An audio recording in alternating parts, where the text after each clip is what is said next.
بسم اللہ الرحمن الرحیم۔ السلام علیکم ورحمۃ اللہ وبرکاتہ۔ میرا نام نادیہ فاروق ہے اور میں مدرسہ تعلیم القرآن کی طالب علم ہوں۔ آج میں آپ کے سامنے بہت ضروری ٹاپک لے کر آئی ہوں، بہت مہم ٹاپک لے کر آئی ہوں، بہت اہم ٹاپک لے کر آئی ہوں، بہت امپورٹنٹ ٹاپک لے کر آئی ہوں اور موسٹ امپورٹنٹ ٹاپک لے کر آئی ہوں۔ وہ معاد ہے۔ معاد یعنی قیامت۔ قیامت یعنی قبروں سے دوبارہ اٹھائے جانا۔ اللہ تعالیٰ قرآن مجید میں سورہ حج کی آیت نمبر 7 میں ارشاد فرماتا ہے، بسم اللہ الرحمن الرحیم، وَأَنَّ السَّاعَةَ آتِيَةٌ لَا رَيْبَ فِيهَا وَأَنَّ اللَّهَ يَبْعَثُ مَن فِي الْقُبُورِ وَأَنَّ السَّاعَةَ آتِيَةٌ لَا رَيْبَ فِيهَا، بے شک قیامت آنے والی ہے، اس میں کوئی شک نہیں۔ وَأَنَّ السَّاعَةَ آتِيَةٌ لَا رَيْبَ فِيهَا وَأَنَّ اللَّهَ يَبْعَثُ مَن فِي الْقُبُورِ، اور اللہ تعالیٰ مردوں کو قبروں سے اٹھائے گا۔ جب قیامت آنے والی ہے، حق ہے، قیامت سچ ہے، تو اب سوال پیدا ہوتا ہے کہ قیامت ہمارے لیے ضروری کیوں ہے؟ معاد ہمارے لیے ضروری کیوں ہے؟ تو قیامت ہمارے لیے بہت ضروری ہے۔ دیکھا جائے تو معاد کے بغیر انسان کی زندگی بے مقصد ہے، بیکار ہے، بے ہدف ہے۔ میں ایک مثال کے ساتھ واضح کرتی چلوں کہ جیسے ایک بچہ ہے، وہ اسکول پڑھنے کے لیے جاتا ہے، اگر وہ جا کے پڑھے ہی نہ تو اس کا جانا بے مقصد ہے۔ تو عقل مند بچہ کوئی ایسا کام نہیں کر سکتا۔ اسی طرح جیسے کوئی دکاندار ہے، وہ دکان پہ جاتا ہے، کمانے کے لیے جاتا ہے، اگر وہ جا کے کام ہی نہ کرے تو اس کا جانا بے مقصد ہے۔ تو عقل مند شخص کوئی ایسا کام نہیں کر سکتا۔ دیکھا جائے تو اللہ تعالیٰ نے ہمیں پیدا کیا ہے، ہمیں زندگی دی ہے، اگر ہمیں موت ہی دینی تھی، اگر ہمیں فنا ہی کرنا تھا، اگر ہمیں ختم ہی کرنا تھا تو ہمیں پیدا کیوں کیا؟ جب عقل مند شخص کوئی ایسا کام نہیں کر سکتا تو وہ خدا تو خالق عقل ہے، وہ بے مقصد کام کیسے کر سکتا ہے؟ یہی معاد کی دلیل ہے۔ اس سے جو ثابت ہوتا ہے وہ یہ ہے کہ معاد کے بغیر ہماری زندگی بے مقصد ہے، اسی لیے معاد ہماری زندگی کو معنی بخشتی ہے۔ جی اب دوسرا سوال میرا یہ ہے کہ جو ذہنوں میں آتا ہے وہ یہ ہے کہ اکثر لوگ خودکشی کیوں کر لیتے ہیں؟ تو یہ لوگ جو خودکشی کر لیتے ہیں وہ یہ سمجھتے ہیں کہ موت کے بغیر یہ دنیا فانی ہے، یہ دنیا ختم ہو جائے گی، یہ دنیا فنا ہو جائے گی، تو ہم تکالیف برداشت کیوں کریں، زحمتیں برداشت کیوں کریں، مصیبتیں برداشت کیوں کریں، مشکلات برداشت کیوں کریں، پریشانیاں برداشت کیوں کریں؟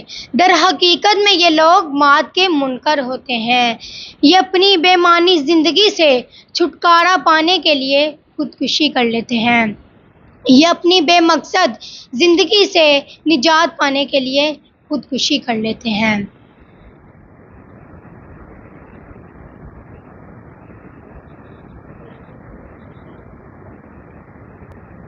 یہ وہ ناداں لوگ ہیں کہ یہ بھی سمجھتے ہیں کہ یہ دنیا ختم ہو جائے گی، یہ دنیا فنا ہو جائے گی، لیکن وہ یہ نہیں سمجھتے کہ جہاں یہ دنیا ختم ہو رہی ہے وہاں سے نئی زندگی شروع ہو رہی ہے۔ انہیں یہ نہیں پتہ اس فانی دنیا سے آگے جہاں اور بھی ہے۔ حکیم امت علامہ محمد اقبال فرماتے ہیں کہ ستاروں سے آگے جہاں اور بھی ہیں، ستاروں سے آگے جہاں اور بھی ہیں، ابھی عشق کے امتحان اور بھی ہیں، اسی روز و شب میں الجھ کر نہ رہ جا، اسی روز و شب میں الجھ کر نہ رہ جا کہ تیرے زمان و مکان اور بھی ہیں، تو شاہین ہے پرواز ہے کام تیرا تو شاہین ہے، پرواز ہے کام تیرا، کہ تیرے سامنے آسماں اور بھی ہیں۔ تو یہ وہ نادان لوگ ہیں کہ جو یہ سمجھتے تو ہیں کہ یہ اس فانی دنیا کا جب سورج غروب ہو جائے گا تو نئی ہمیشہ رہنے والی زندگی کا سورج طلوع ہوگا۔ امام حسین موت کے بارے میں فرماتے ہیں کہ روز عاشور جب امام کے انصار جنگ کی تیاری کر رہے تھے تو امام اپنے انصار کے پاس آئے اور آ کر کہا، صبرن بنی الاکرام فما الموت الا قنطرۃ تعبر بکم عن البؤوس والذرائع الی الجنان الواسعہ والنعیم الدائم فأیکم یکرہ وینتقل من سجن الی قصر وما هو لأعدائکم الا کمن ینتقل من قصر الی سجن وعذاب ان ابی حدثنی عن رسول اللہ ان الدنیا سجن المؤمن وجنت الکافر۔ صبرن بنی الاکرام، اے عزت کے فرزندو، اے کرامت کے فرزندو، صبر کرو۔ فول موت، موت کیا ہے؟ اللہ سوائے، قنطرۃ سوا ایک پل کے، تعبر بکم عن البؤوس والذرائع کہ جو تمہیں عبور کرواتی ہے مشکلات سے، زحمتوں سے، رنج سے، الم سے، مشکلات سے، مصائب سے، الی الجنان الواسعہ ایک وسیع جنت کی طرف، والنعیم الدائمہ اور ہمیشہ رہنے والی نعمتوں کی طرف۔ فأیکم یکرہ، پس تم میں کون ہے کہ جسے برا لگے، ان ینتقل من سجن الی قصر کہ وہ منتقل ہو قید خانے سے محل کی جانب، وما هو لأعدائکم اور موت نہیں ہے تمہارے دشمنوں کے لیے، الا سوائے، کمن ینتقل من قصر الی سجن وعذاب سوائے کہ وہ منتقل ہو محل سے قید خانے کی طرف اور عذاب کی طرف۔ ان ابی حدثنی عن رسول اللہ، اس میرے بابا علی نے حدیث نقل کی ہے رسول اللہ سے۔ ان الدنیا سجن المومن، بس یہ دنیا مومن کے لیے قید خانہ ہے، وہ جنت الکافر اور کافر کے لیے جنت ہے۔ جی اب سوال یہ ہے کہ جو ذہنوں میں آتا ہے وہ یہ ہے کہ موت انسانی زندگی کو معنی بخشتی ہے۔ جہاں موت کا انسانی زندگی سے گہرا تعلق ہے وہاں موت انسانی زندگی پہ کیا اثر رکھتی ہے؟ تو موت انسانی زندگی پر بہت گہرا اثر رکھتی ہے۔ جیسے کسی شہر یا ملک میں اعلان کیا جائے کہ آج کے دن تمام عدالتیں بند کی جائیں گی، آج کے دن کوئی بھی جرم کی سزا کسی کو بھی نہیں ملے گی، چاہے قتل و غارت ہو، خون ریزیاں ہو، فساد ہو، جرم کو کسی بھی قسم کا جرم ہو اس کی سزا نہیں ملی جائے گی۔ تو آپ سوچئے اس معاشرے کی کیا حالت ہوگی۔ اسی طرح موت اگر ہماری زندگی میں نہ ہو تو انسان ایک درندے کی طرح ہوگا، قتل و غارت کرے گا، خون ریزیاں کرے گا، فساد کرے گا، حقوق کی پامالی کرے گا۔ کیوں؟ کیونکہ وہ جانتا ہے کہ مجھے کسی بھی جرم کی سزا نہیں دی جائے گی۔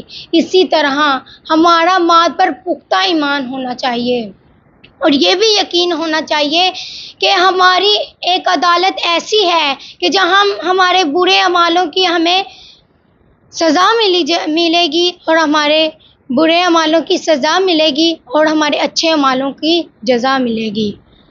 جی اب یہیں امام رسول اللہ فرماتے ہیں الدنیا مزرعۃ الآخرہ کہ دنیا آخرت کی کھیتی ہے، یعنی کہ جو ہم دنیا میں بیج بوئیں گے وہی ہم آخرت میں کاٹیں گے۔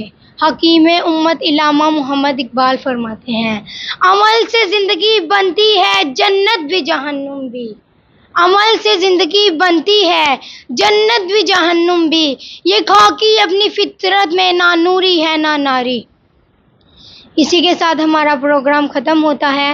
جیسے میں نے آپ کو پچھلے پروگرام میں بتایا کہ یہ موت کا چیپٹر بہت وسیع ہے، یہ موت کا ٹاپک بہت وسیع ہے، تو اللہ تعالیٰ نے توفیق دی تو ہم آئندہ گفتگو کریں گے۔ تب تک کے لیے اللہ حافظ۔